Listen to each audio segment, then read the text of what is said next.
आज हम लोग बात करेंगे भारतीय दर्शन के प्रमुख विशेषताएं। भारतीय दर्शन के प्रमुख विशेषताओं को जानने से पहले हम दर्शन शब्द पर थोड़ी सी चर्चा करते हैं। दर्शन की उत्पत्ति जो है संस्कृत भाषा के दृश्य धातु से हुई है और दृश्य का अर्थ होता है देखना। इस प्रकार दर्शन की परिभाषा हुई दृश्यते अनेन इति दर्शनम, अर्थात जो कुछ भी देखा जाए वही दर्शन है। इसी शब्द के लिए दर्शन शास्त्र के लिए पश्चिमी दार्शनिक जो हैं फिलॉसफी शब्द का प्रयोग करते हैं और फिलॉसफी की उत्पत्ति जो है ग्रीक भाषा के फिलॉस और सोफिया से हुई है। फिलॉस का अर्थ होता है लव और सोफिया का अर्थ होता है नॉलेज। इस प्रकार फिलॉसफी जो है लव ऑफ नॉलेज है, यानी ज्ञान के प्रति अनुराग। पश्चिमी जगत में अपनी ज्ञान पिपासा को शांत करने के लिए फिलॉसफी की उत्पत्ति होती है। अब हम भारतीय दर्शन की विशेषता को एक एक करके देखते हैं। पहली विशेषता है कि विश्व एक नैतिक रंगमंच है।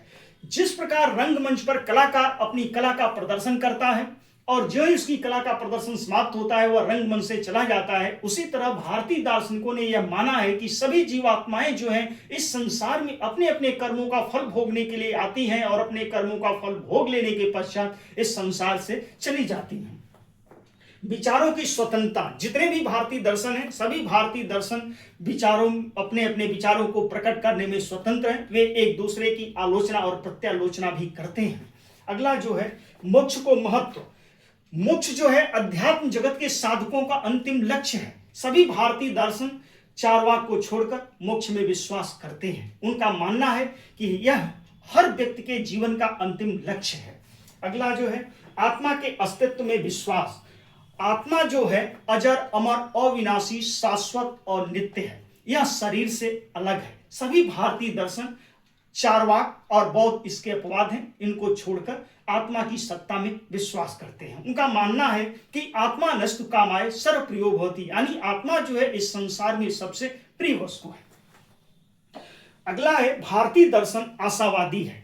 यद्यपि पश्चिमी दार्शनिकों ने भारतीय दर्शन पर निराशावादी होने का आक्षेप लगाया है, लेकिन गहनता से यदि हम विचार करते हैं तो यह आक्षेप जो है निर्मूल सिद्ध होता है और सिद्ध होता है कि भारतीय दर्शन जो है आशावादी है। यद्यपि भारत में दर्शन की उत्पत्ति जो है दुख से होती है, दुख का कारण खोजने के लिए होती है, लेकिन इसकी अंतिम परिणति जो है आशावाद में होती है। अगला जो है कर्मफल नियम में विश्वास। कर्मफल नियम है कि हर व्यक्ति को अपने किए हुए कर्मों का फल अवश्य मिलता है। कहा भी गया है कि अवश्य में भोक्तव्यम कृत कर्म शुभाशुभम। प्रत्येक व्यक्ति को अपने किए हुए कर्मों का फल भोगना पड़ता है। कर्म जो है 3 प्रकार के बतलाए गए हैं, प्रारब्ध, संचित और संचीमान कर्म। अगला जो है पुनर्जन्म में आस्था। पुनर्जन्म का मतलब होता है बार बार जन्म लेना, यानी व्यक्ति को अपने कर्मों का फल भोगने के लिए बार बार इस संसार में आना पड़ता है। इसे ही हम पुनर्जन्म कहते हैं। सभी भारतीय दर्शन चारवाक को छोड़कर पुनर्जन्म में विश्वास करते हैं। दुख का कारण अविद्या।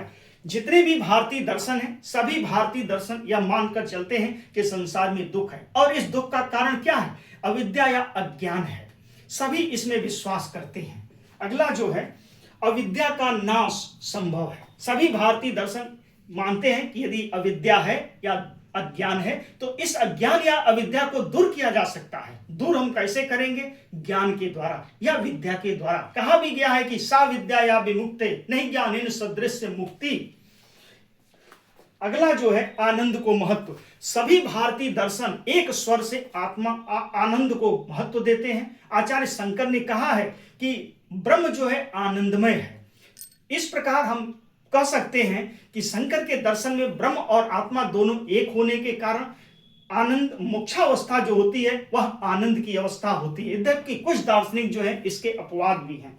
अगला जो है नैतिकता को महत्व। सभी भारतीय दर्शन नैतिकता को महत्व देते हैं। उनके दर्शन में दर्शन और नैतिकता दोनों साथ साथ चलते हैं। अगला जो है धर्म और दर्शन में समन्वय। सभी भारतीय दर्शन धर्म और दर्शन को साथ साथ लेकर चलते हैं। भारत में दर्शन और धर्म की सरिता साथ साथ बहती है।